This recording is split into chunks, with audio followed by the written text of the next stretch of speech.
वंचित युवा आघाडीच्या वतीने रुधाना येथील वायरमन निलंबित करण्याचे उपकार्यकारी अभियंता यांना निवेदन दिले।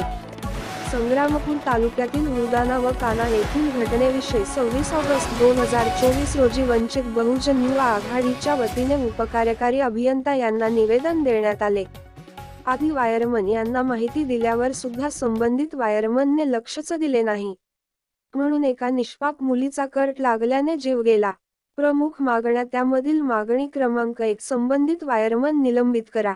मागणी क्रमांक 2 मुलीच्या परिवाराला तात्काळ 5 लाख रुपयाची मदत करा। मागणी क्रमांक 3 मुलीच्या परिवारातील एका व्यक्तीला महावितरण कार्यालयात शासन। जय भीम जय शिवराय। आज वंचित बहुजन आघाडीच्या वतीने महावितरण कार्यालय संग्रामपूर यांना एक निवेदन सादर करण्यात आलं। गेल्या 21 तारखेला एक 16 वर्षीय कोमल पौरकार, एक आमची सर्वांची लाडकी बहीण, हे लाडकी बहीणच्या घरासमोर असलेला इलेक्ट्रिक पोल आहे, त्या इलेक्ट्रिक पोलमध्ये शॉर्ट आला आणि त्या शॉर्ट नंतर त्या मुली त्या रस्त्याकडून जात असताना त्या पोलला हात लागून अक्षरशः तिचा त्या ठिकाणी तळपू दुर्दैवी अंत झाला।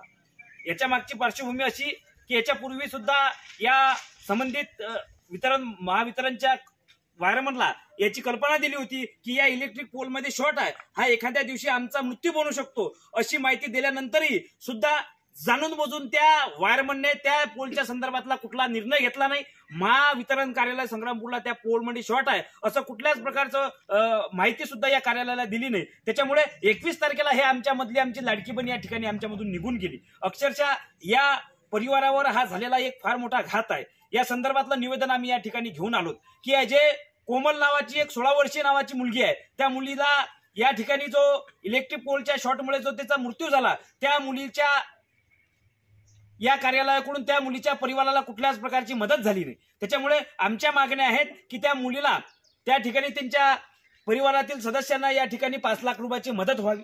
कोमल या मुलीचा जो मृत्यू दुर्दैवी अंत झाला, त्या मुलीच्या घरातील एका व्यक्तीला शासकीय कर्मचारी म्हणून त्या ठिकाणी रुजू करून घेतलं पाहिजे। आणि ज्या वायरमनची जे जातीय मानसिकता आहे, ज्या जातीय मानसिकतेमुळे हा जो प्रकार घडला, या जातीय मानसिकतेचा असलेला हा वायरमन, याच्यावर सुद्धा त्या तात्काळ या ठिकाणी निलंबनाची कारवाई व्हायला पाहिजे होती। 5 दिवस निघून गेले परंतु कुठलीच कारवाई मात्र त्या ठिकाणी झाली नाही, म्हणून यांना सुद्धा या ठिकाणी 2 दिवसात याचं निलंबन या ठिकाणी झालं पाहिजे। तसेच संग्रामपूर तालुक्यात गावागावामध्ये जो केबल टाकला गेला, हा केवळ आणि केवळ दलित वस्तीत टाकला गेला। दलित वस्तीशिवाय गावामध्ये इतरत्र कुठल्याही ठिकाणी हा केबल आम्हाला दिसला नाही, म्हणून या महावितरण कार्यालयाचा सुद्धा दलितांविरोधातली भूमिका एकंदरीत आम्हाला या माध्यमातून दिसायला लागली। म्हणून या मागण्याच्या संदर्भातलं निवेदन आज आम्ही या ठिकाणी उपकार्यकारी अभियंते यांना दिलं नाही। ते सुद्धा आमची माहिती त्यांच्यापर्यंत पोहोचायच्या आधीच ते यांनी या ठिकाणचा चार्ज दुसऱ्याकडे देऊन दिला आणि ते या ठिकाणी निघून गेले। म्हणजे यांची आजही मानसिकता आम्हाला सहकार्य करायची